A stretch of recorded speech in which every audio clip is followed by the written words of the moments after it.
처음에 이제 병원에서 진단받을 때 아주 위험하다, 너무 활성도가 높아서 약을 꼭 먹어야 되는 상태입니다 라는 설명을 들으시면서 하이드록시클로로킨, 할록신이라고 했던 이 약을 복용하면서 피부 발진이랑 가려움증이 너무 심해져 가지고 어쩔 수 없이 약을 중단할 수밖에 없어서 다른 치료 방법을 찾아서 오셨던 환자분이었는데요. 이게 이제 문제는 처음부터 심하지 않았다라는 이 말은 좀 틀렸죠. 처음에 심했고 심지어 약물을 사용하지 못한 상태에서 저희한테 오시기 전까지 한 3개월가량 계속 이 높은 ESR 수치가 유지됐었거든요. 이전에 보였던 혈액학적인 모든 지표들이 절대로 활성도가 높지 않았다라는 거랑은 맞지 않는 결과들이었는 거죠.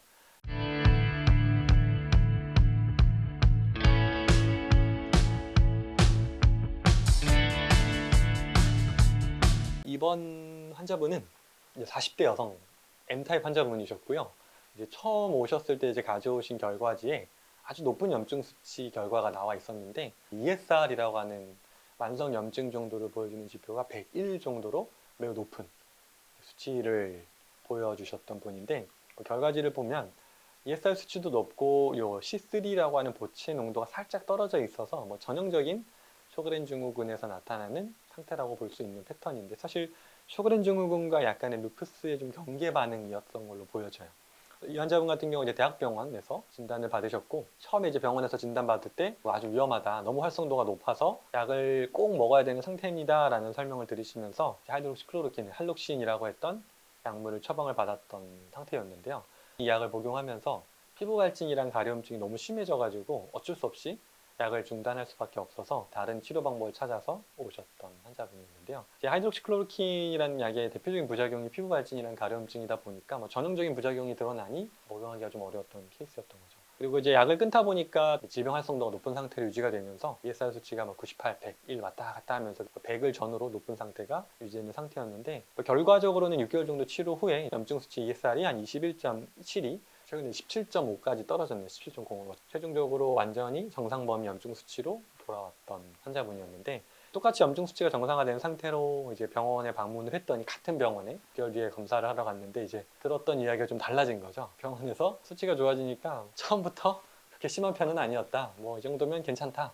원래부터 그렇게 심하지 않았다. 이렇게 이야기를 하셨다는 걸 환자분이 좀 어이없어 하시면서 이야기해 주시면서 이제 좀 웃었던 케이스였는데 쉽고 웃어 넘길 만한 이야기처럼 보여지만 사실 그렇게 가벼운 이야기는 아닌 게 여기에 우리가 현대의학에서 특히나 양방적인 치료 관점에서 쇼그렌 증후군을 어떻게 바라보고 있고 그 바라보는 틀에서 벗어났을 때 이걸 어떻게 인식하는지에 대한 좀 좋은 케이스인 것 같아서 오늘 그 이야기를 해보려고 하는데요.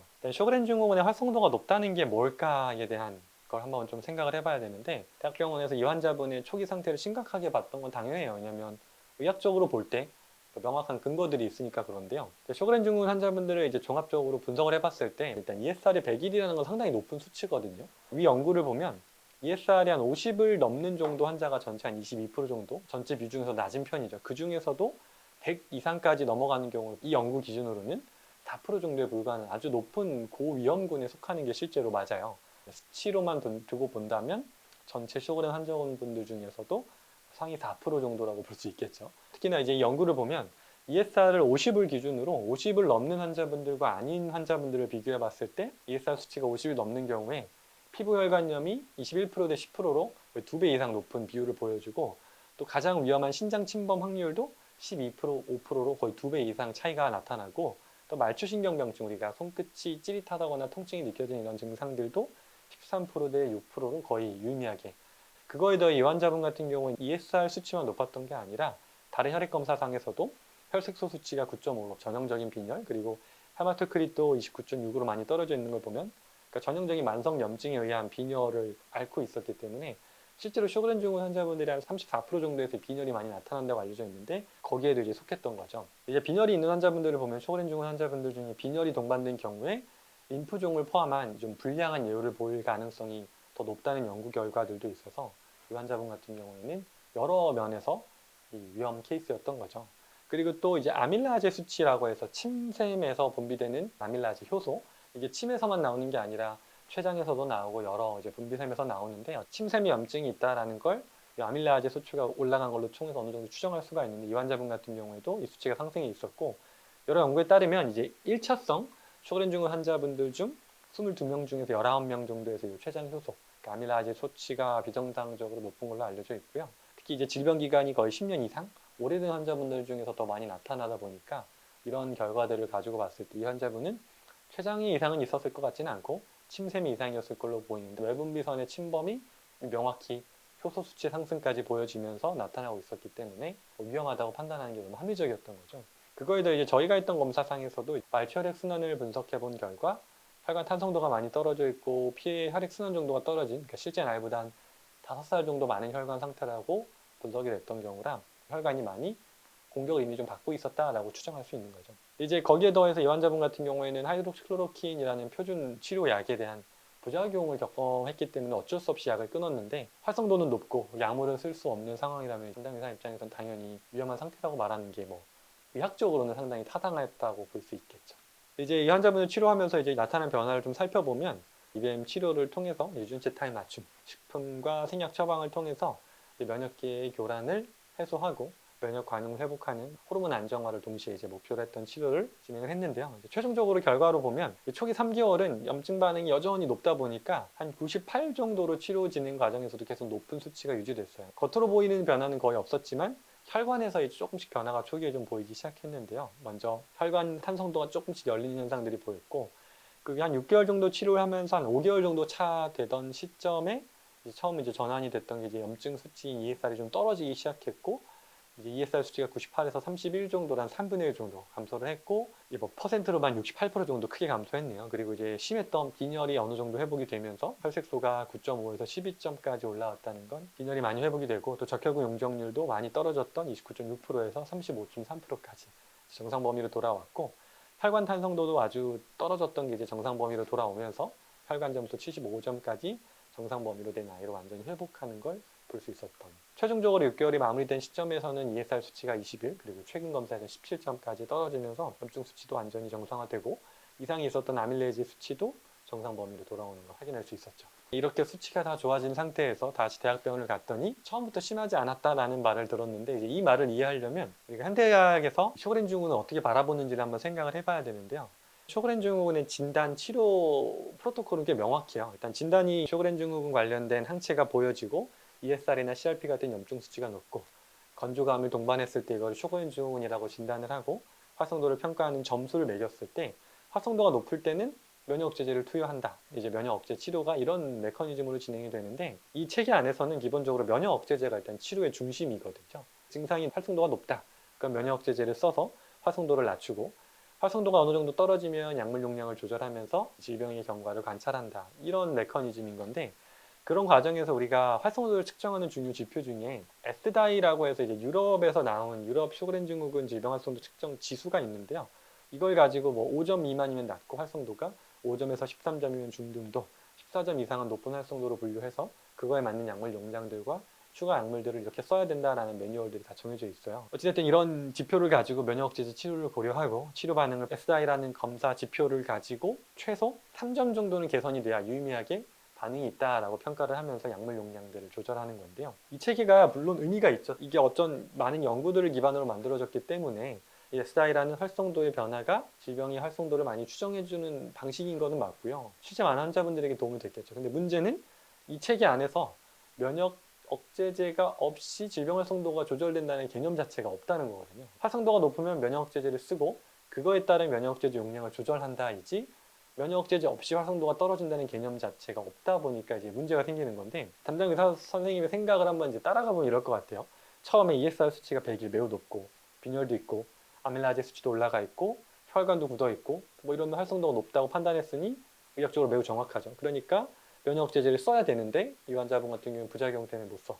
그러니까 면역 억제제를 쓰지 않은 상태에서 이 질병 활성도가 계속 높을 텐데 다른 방식으로 어디로 나타나는지 보고 어떤 약을 써야 될지 고민하고 계셨을 텐데 6개월 후에 이제 방문을 했는데 이 환자분은 분명히 면역 억제제를 안 쓰고 있는데도 모든 지표가 정상화돼. 의사분 입장에서는 이제 본인이 배우고 경험한 의학 체계상에서는 이게 설명이 되지 않는 현상인 거죠. 왜냐하면 진단을 했고 진단에 따른 약을 쓰면서 질병 활성도가 조절되거나 안 되거나 다음 약을 써야 되거나를 판단해야 되는데 약물을 안 썼는데도 불구하고 이 수치가 떨어졌으니까요. 그럼 이때 사람들은 보통 두 가지 선택을 할 것 같아요.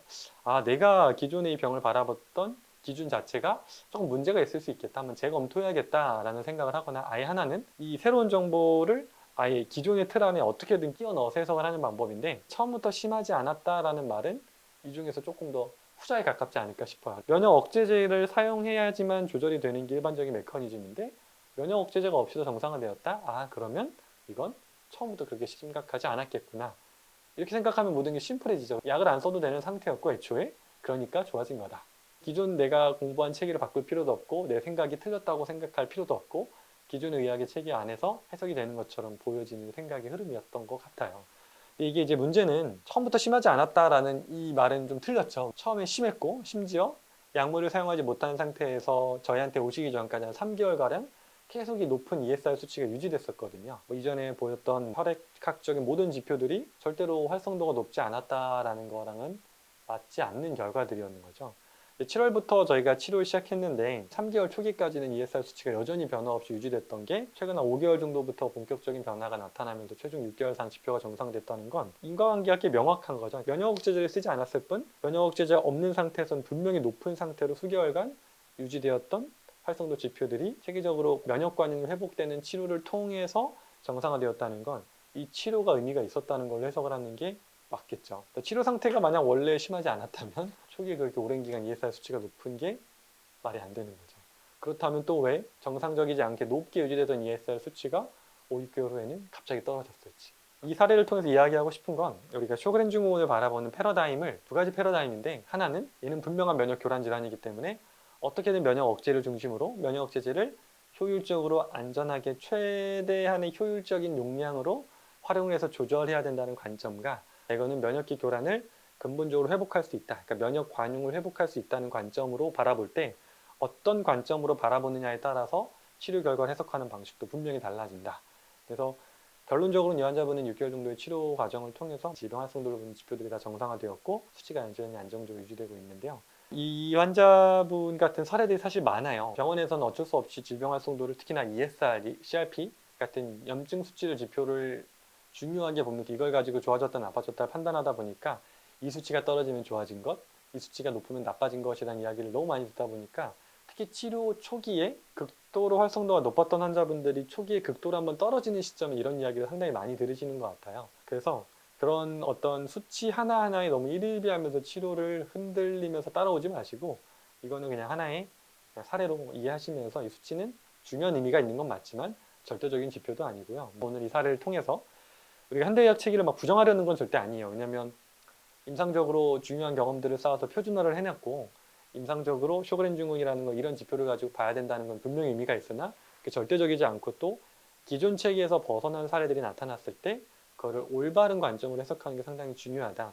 저희 같은 표준에서 벗어난 환자분들을 주로 치료하는 입장에서는, 특히나 뭐 한의학적인 치료뿐만 아니라 어떤 표준에서 벗어나는 치료들에 대한 이야기를 할 때 환자분들이 항상 과학적 통계 이야기를 많이 하려고 하는데, 근데 이제 저희가 하는 임상은 편차에 있다고 보거든요. 표준 치료가 적용이 되는 환자분들이 있는가 하면, 표준에서 벗어난 편차에 해당하는 분들을 제대로 관리해야 되는 게 저희 같은 임상 의사들이 해야 되는 일들이니까, 그 관점의 차이를 잘 이해하시고, 이 병을 치료하고 계신 다른 의료인분들도 이런 관점을 좀 이해하시고 치료하시면 좋지 않을까 생각을 하면서 이 사례를 좀 소개시켜드리고 싶었습니다. 쇼그렌 증후군이 어떤 환자분들한테는 그냥 평생 약을 먹어야 되는 질환일 수 있어요. 그걸 당연하게 받아들이고 살아가시는 분들이 많이 계실 수 있는데, 그렇지 않다. 많은 분들에겐 그게 사실이고 현실이었겠지만 그렇지 않을 수도 있다라는 걸 이런 사례를 통해서 좀 이해해 보시면 좋을 것 같습니다. 환자분들 마음을 생각해 보면 공감을 해보면 그런 것 같아요. 만약에 뭐 예를 들면 항생제처럼 뭐 이걸 막 한 달 또는 먹고 균이 떨어지면 끊을 수 있는 약이다 하면 부작용을 감내하고라도 먹겠죠. 목표가 딱 있으니까. 근데 이 약은 목표가 없거든요. 평생 먹어야 된다는 이야기를 들었는데 먹을 때마다 부작용이 있으면 당연히 다른 방법을 찾아보지 않을까. 그런 것 같아요. 이게 목표가 딱 언제까지 먹어서 이 수치가 조절되면 끊을 수 있는 약입니다 라는 게 아니라, 수치가 조절되면 될수록 그 약이 효과가 좋은 거기 때문에 평생 먹어야 된다라는 설명을 듣다 보니까, 아, 이렇게 갈 수는 없겠다 해서 다른 방법을 찾으시는 게 아닐까.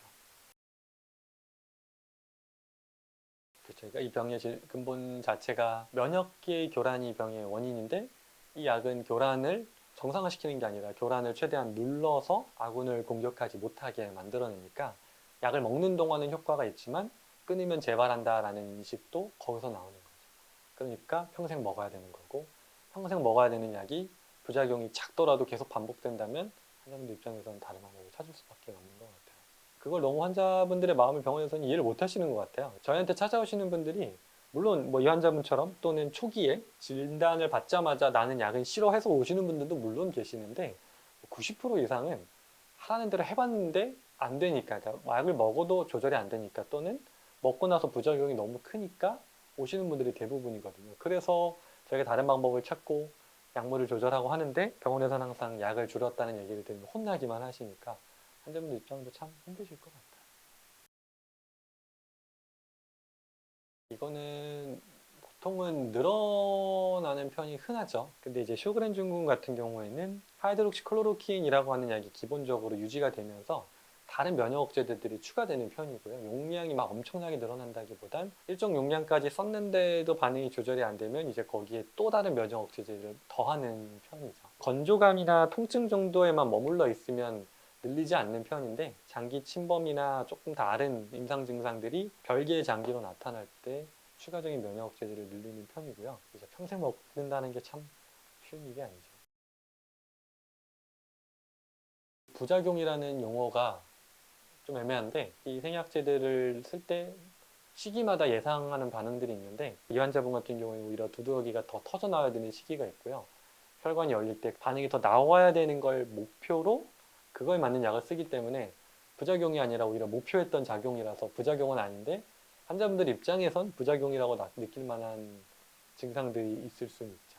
근데 그걸 미리 항상 설명을 드리고 이번 달은 혈관을 여는 달이라 알레르기처럼 두드러기처럼 발열처럼 두통처럼 이런 게 더 올라올 겁니다라고 설명드리고 나와서 그럼에도 부작용이라고 항의하시는 분들도 당연히 계십니다. 이거는 저희 숙명인 것 같아요. 자가면역 질환이라는 질환이 치료되는 과정에서 나타날 수밖에 없는 현상들을 이해시켜드리고 납득시켜드리는 게 제 역할이라 그게 부작용이라면 부작용이 있고요. 그게 부작용이 아니라면 그 이외의 부작용은 없습니다. 자가면역 질환에 대해 더 많은 정보가 궁금하시다면 EBM TV의 구독, 좋아요, 알림 설정 해주세요.